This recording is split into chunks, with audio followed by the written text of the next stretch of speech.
Ellie Smith, and welcome to my presentation on how menopause affects women in a contemporary workforce. So, what is menopause? Menopause is a natural part of the ageing process that occurs in women usually between the ages of 45 and 55. As a woman's estrogen levels drop, symptoms like hot flushes, night sweats, insomnia, anxiety, problems with memory loss and concentration arise, and they typically last for around 4 years when periods stop and the individual is no longer able to get pregnant. Whilst every woman's experience with menopause is different, common treatments like HRT, cognitive behavioural therapy, and diet changes can help to alleviate most symptoms. So, why is menopause relevant in 2020? Well, roughly 15 million women in the UK are currently in employment, with the women over 50 being the fastest growing group of the modern workforce.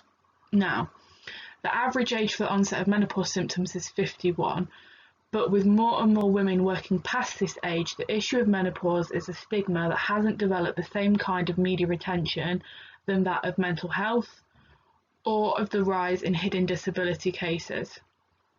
In the current climate, where the world of office work is ever changing, new factors are coming into consideration when we think about how to handle the menopause and how organisations should be flexible in their workplace policies.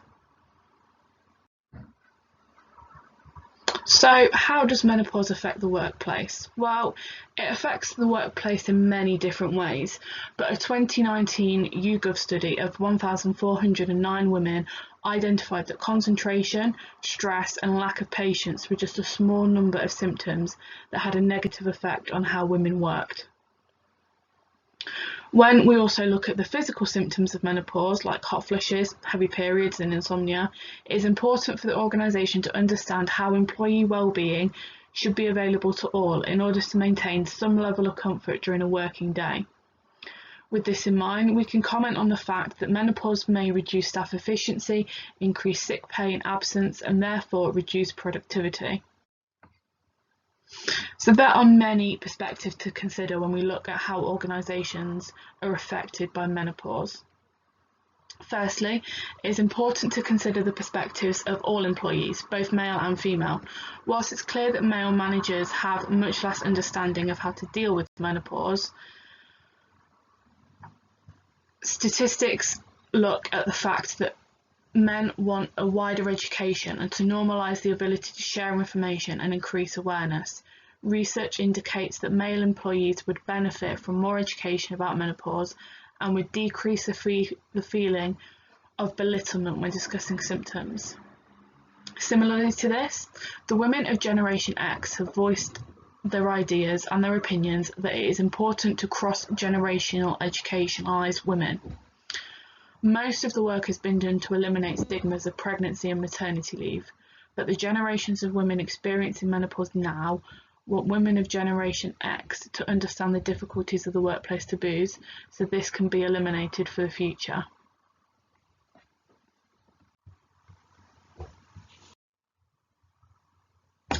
So, what are the challenges to HR professionals? The onset of symptoms frequently triggers formal monitoring procedures within organisations. Often, the drop in performance, like failure to hit targets or complete day-to-day tasks, will notify management that they should begin monitoring procedures. A problem for HR is how to start the conversation around why performance has suddenly decreased and what is causing the decrease. If monitoring procedures are implemented without a discussion, the employee is less inclined to disclose their symptoms. As well as this, menopause symptoms can cause substantial issues that in turn become protected by the Equality Act, disability, age and sex provisions. Making reasonable adjustments in the workplace must come in line with legal arguments and should be flexible enough to cater to an individual's symptoms in order to avoid claims that can be brought to an employment tribunal. So, the CIPD have developed a workplace model for how employers should deal with menopausal women. However, this model only provides blanket coverage for firms, and to effectively help their employees, it is suggested that companies tailor their own policies to help the specific needs of their employees, and in some cases they should be flexible enough to suit an individual's symptoms.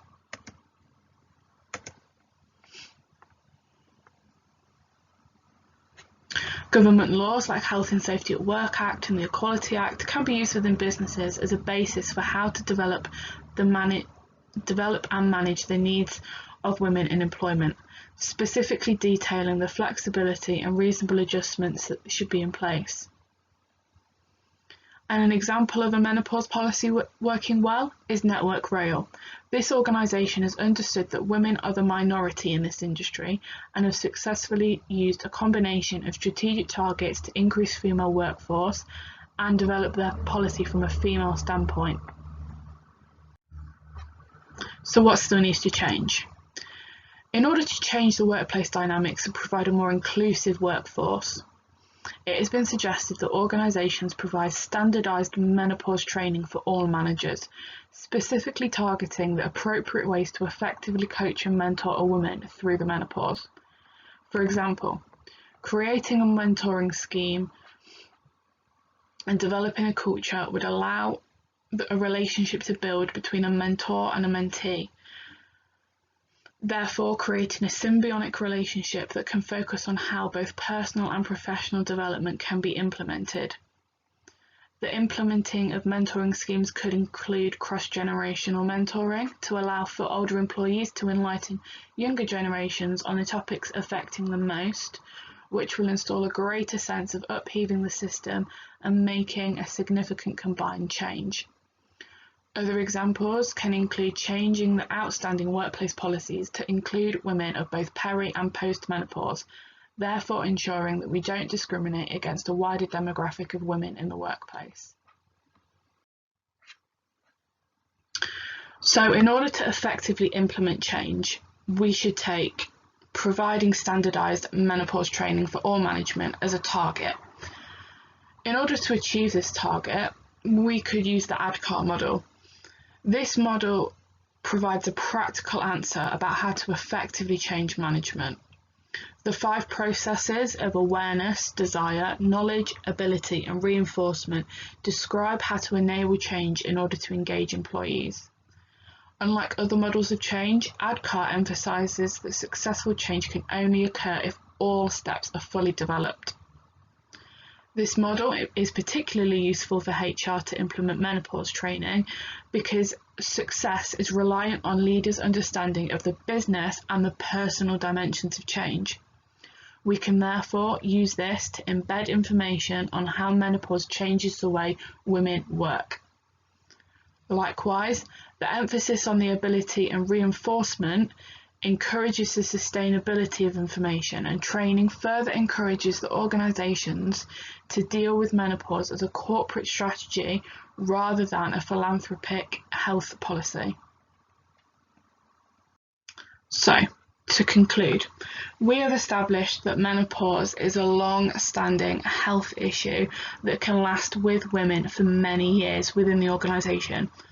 With that and the knowledge that women are working longer, it is important for organisations to identify how menopause is affecting the women, specifically in relation to their business and their industry. From that, they can gather the correct information about what the women want to be done. Taking this from a women's viewpoint allows them to implement a scheme or develop the existing procedure to incorporate new strategic targets specifically in relation to menopause in the workplace. And from that, they can use a change model to roll out across the organisation and provide the relevant training to managers and line managers in order to combat menopause within the workplace. Thank you very much for listening to my presentation.